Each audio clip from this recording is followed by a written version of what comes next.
The Buccaneers look to move to 3-0 while Sean Payton looks to break the hearts of Bucs fans once again and lead Denver to their first win. That and more on a crossover Thursday episode of Locked On Bucs and Locked On Broncos.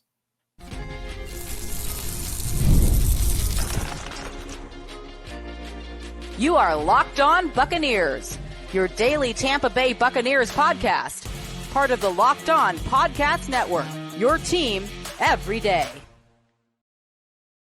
What's up, and welcome into a crossover Thursday episode of Locked On Broncos and Locked On Bucs, your daily podcasts covering the Denver Broncos and the Tampa Bay Buccaneers, part of the Locked On Podcast Network, your team every day. We want to thank you for making Locked On Broncos and Locked On Bucs your first listener review every single day.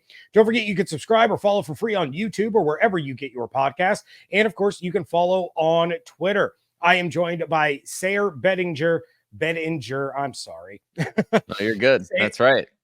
Sayre Bedinger of Locked On Broncos. He is on Twitter at Sayre Bedinger. I am James Yarcho, the host of Locked On Bucs at JYarcho_Bucs. Both shows Monday through Friday, along with the Everydayers. Thanks so much for your support of the shows. Crossover Thursday is presented by Prize Picks. Go to prizepicks.com/LockedOnNFL and use code LockedOnNFL, all lowercase, to win $50 instantly when you play $5.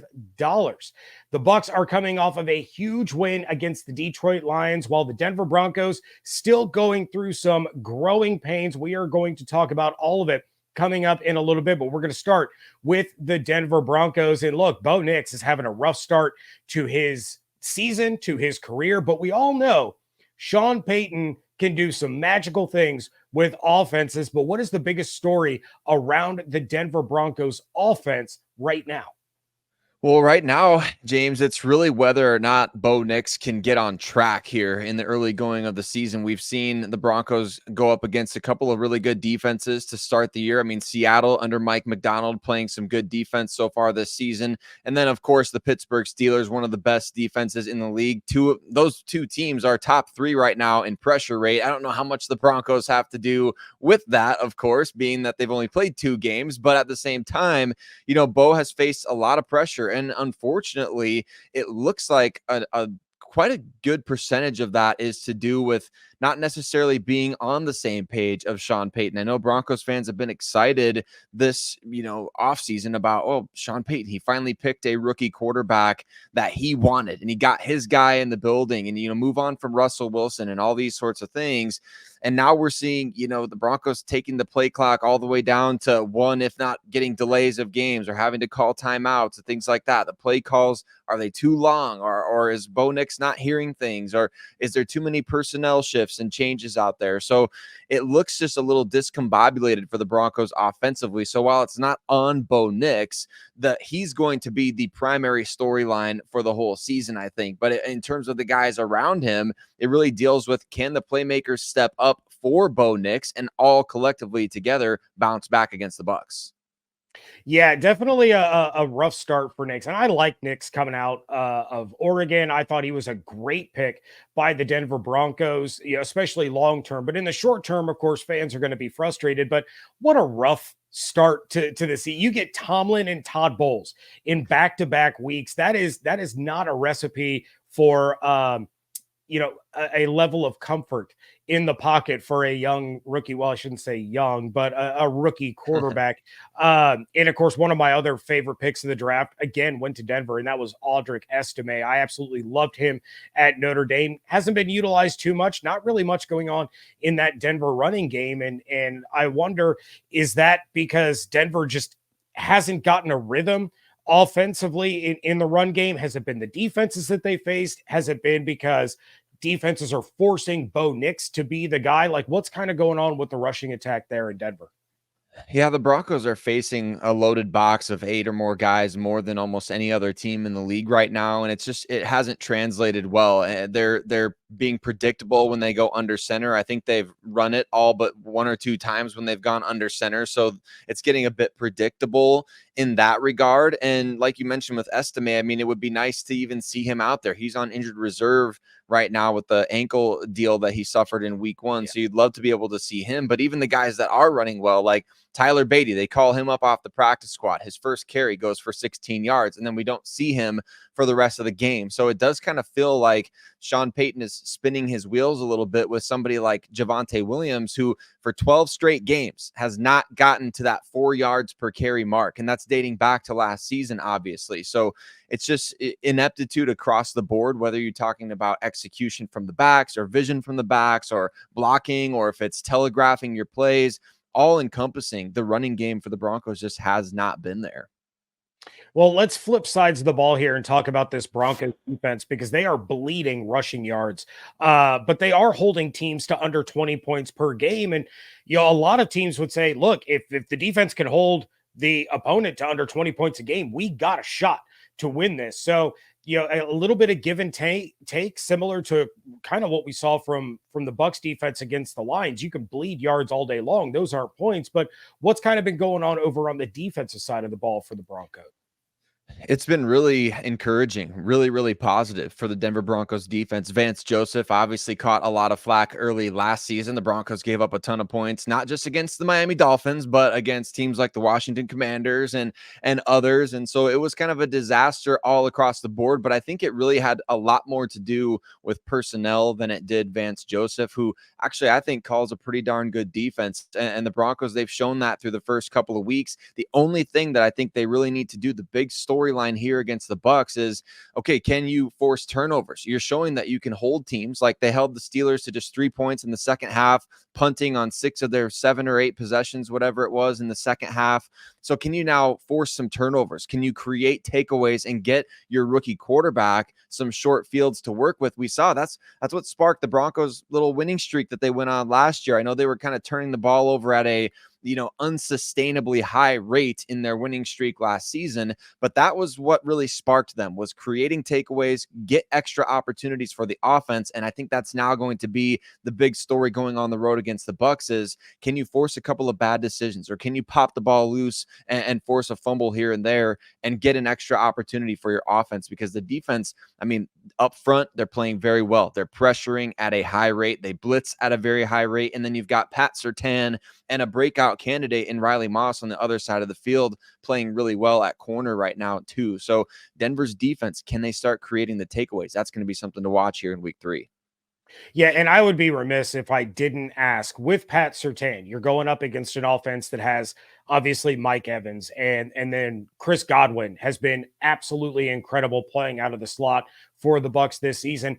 What do you see as Surtain's role in this? Is he going to shadow Mike Evans and force Godwin and the rookie Jalen McMillan to beat this Denver defense? Or do you think that they're going to kind of move Surtain all over the field and just try to set up the rest of the defense for the most success, knowing that Surtain is going to shut down the guy that's across from him 9 times out of 10?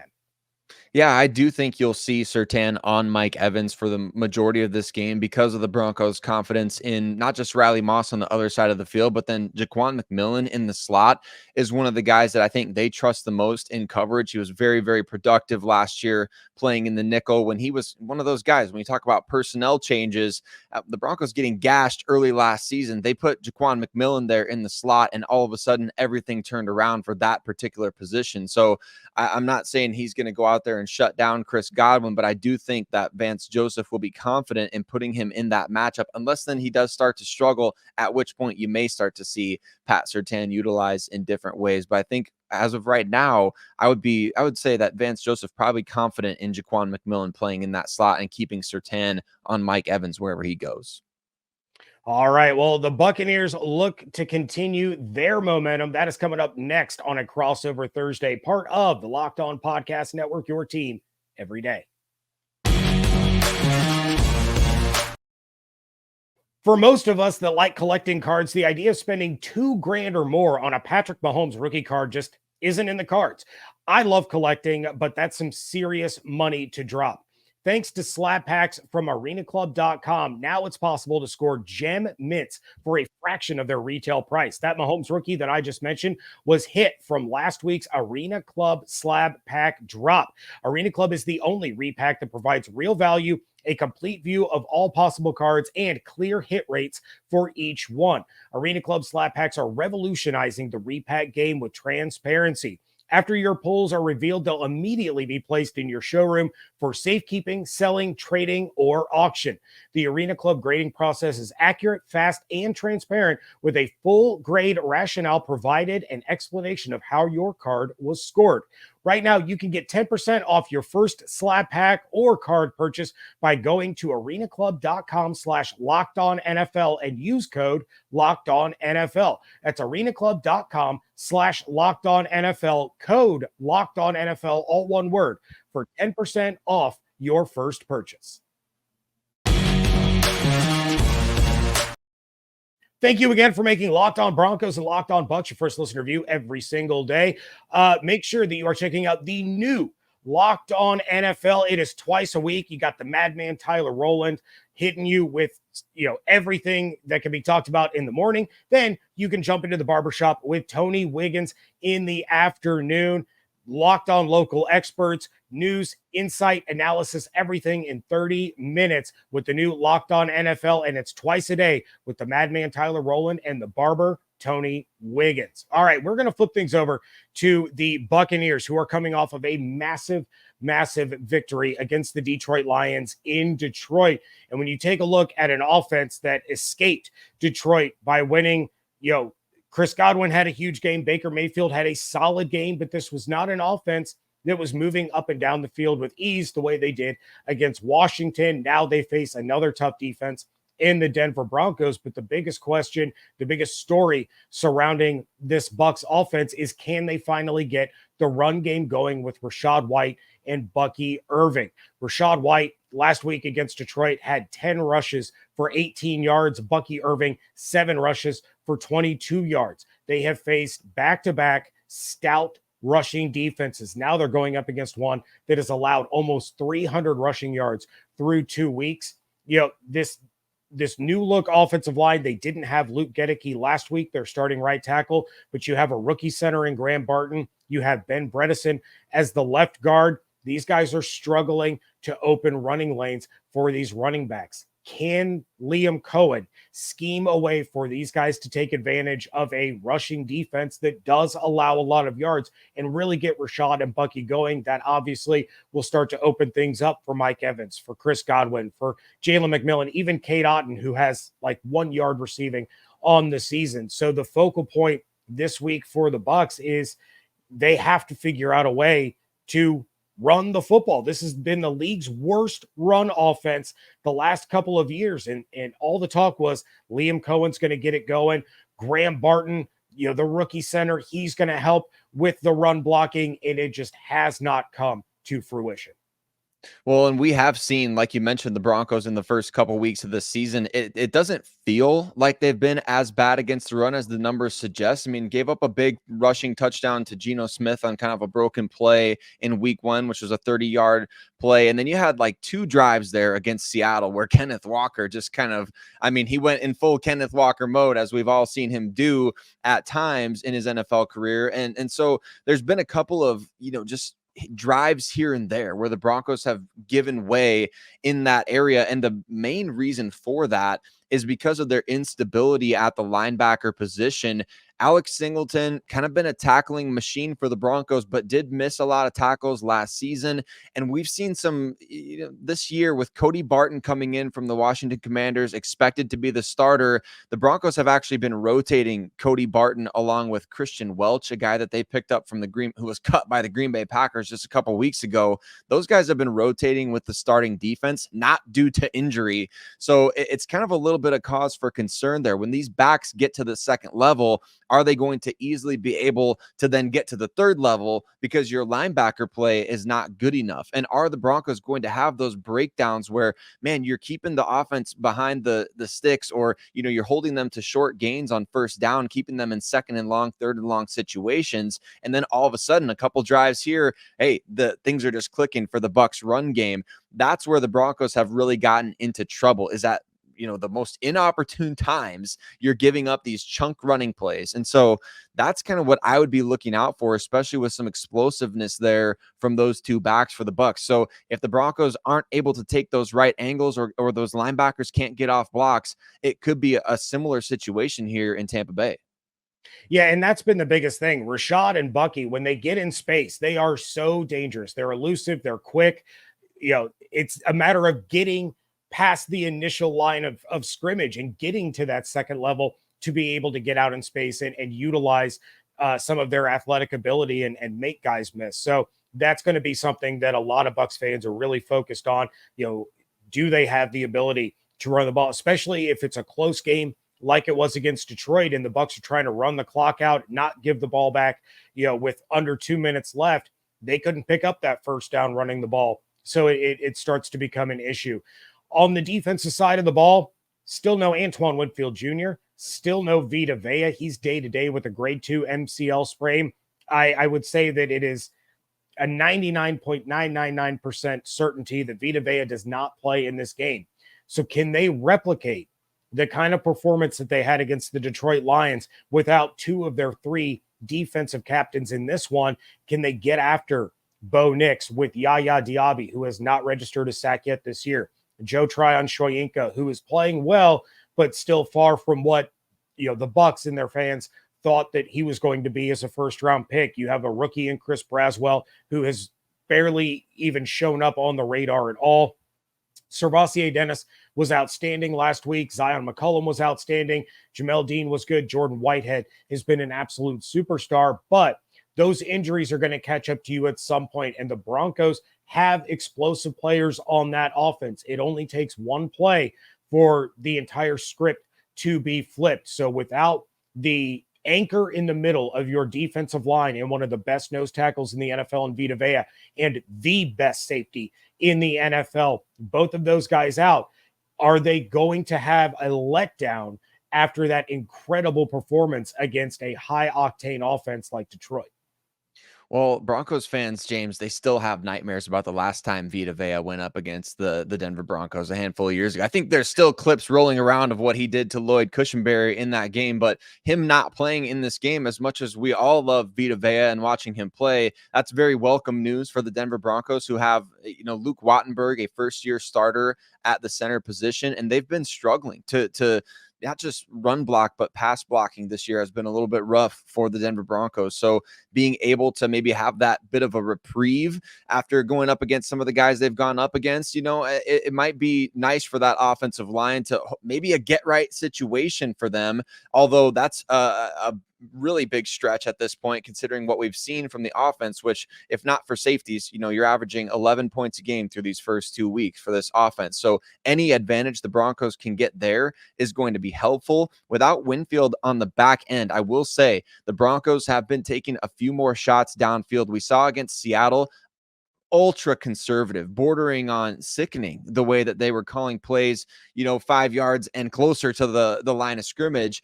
And then against the Pittsburgh Steelers in week 2, we kind of saw a little bit more of that in the first half. They really kind of unleashed in the second half in terms of taking shots downfield. So you can't help but wonder, is that going to continue a little bit here in week 2? And are we going to see more play action, especially with maybe some guys off the edge for the Bucs that are a little bit more inexperienced? Maybe you want to catch them over pursuing. The Broncos have, I think they're 32nd in the league right now in play action usage, although Bo Nix has been much better when they've utilized play action. So I would not be shocked to see a lot of play action from the Broncos this week as they kind of maybe try to overcorrect from these first 2 weeks.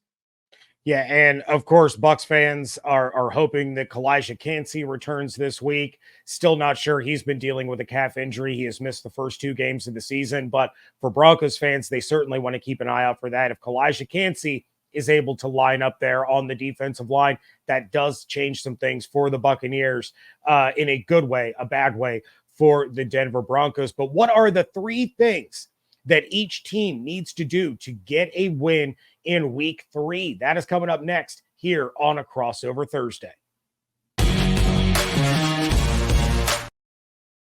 You've heard us talk a lot about FanDuel, America's #1 sportsbook. Well, we have something a little different for you. Right now through September 22nd, all FanDuel customers can bet $5 and get a 3-week free trial of NFL Sunday Ticket from YouTube and YouTube TV. Then, with a YouTube TV base plan, you'll be able to watch every regular season Sunday afternoon out of market game. All you need is a Google account and a current form of payment, and you can cancel anytime. The Bucs are 6.5-point home favorites against the Broncos this weekend with an over-under of 39.5 and had moved up to the second best odds to win the NFC South behind the surprise New Orleans Saints at plus 195. But if you want to get on the action a little early, the Jets are 6.5-point favorites against the Patriots with a 38.5-point over-under on Thursday night. Visit FanDuel.com/locked-on to download America's #1 sportsbook.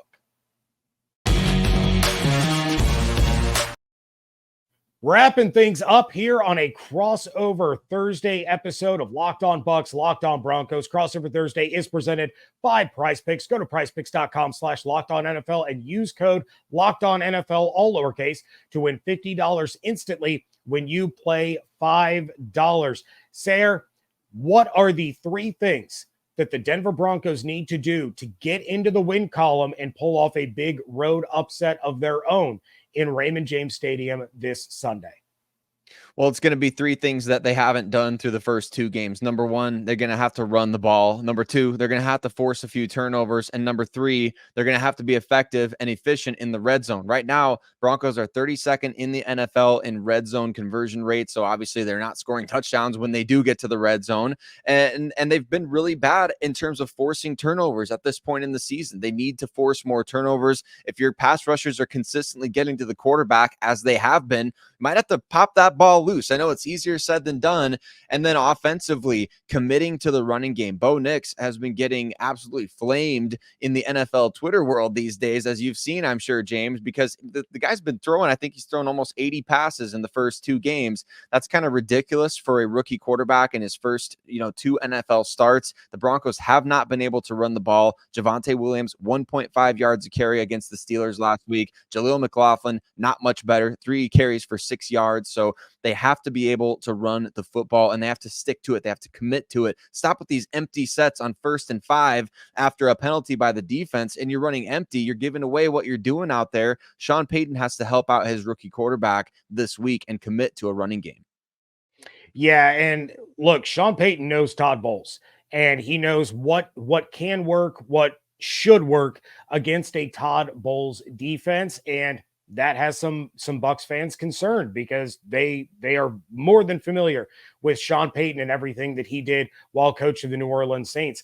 I realize that the Broncos offense is not what the Saints offense was, but that doesn't mean that there aren't weapons and that they can't expose some of the weaknesses of this Bucs defense, especially with some of the injury problems. But look, the Bucs are looking to move to 3-0 and really be able to solidify themselves in the eyes of the NFL world as contenders. So if they want to win this game, they've got to run the football. They have to get after Bo Nix and take advantage of a backup offensive tackle there in Denver. And the most important thing, do not overlook the Broncos. This Buccaneers rushing attack has not been good so far. It's not time to panic yet, but a combined 40 yards from your two running backs against the Detroit Lions last week is not what you want to see. Yes, both Bucky Irving and Rachaad White are dual threats. They were not involved at all in the passing game against the Lions. They have to be involved in the passing game, but they also have to run the ball efficiently against a defense that can give up big chunk plays in the run game. They have a good defensive line, but you get to that second level, and all of a sudden, guys like Rachaad, guys like Bucky, they can make players miss, and they can turn 4-yard gains into explosives. As for the defense, they have to get after Bo Nix. 0 touchdowns, 4 interceptions, get the pressure in his face. But more importantly, what they didn't do in Detroit is finish the play, get Nix on the ground. The Broncos are coming into this game with a backup right tackle. This is the time for Yaya Diaby to really step up and show the world that hype train that he had all offseason wasn't for nothing. He's gotten pressures, he's forced bad throws, but it's time for him to start bringing down the quarterback. Same thing goes for Joe Tryon-Shoyinka. He has made some impact plays, but he has to bring the quarterback down.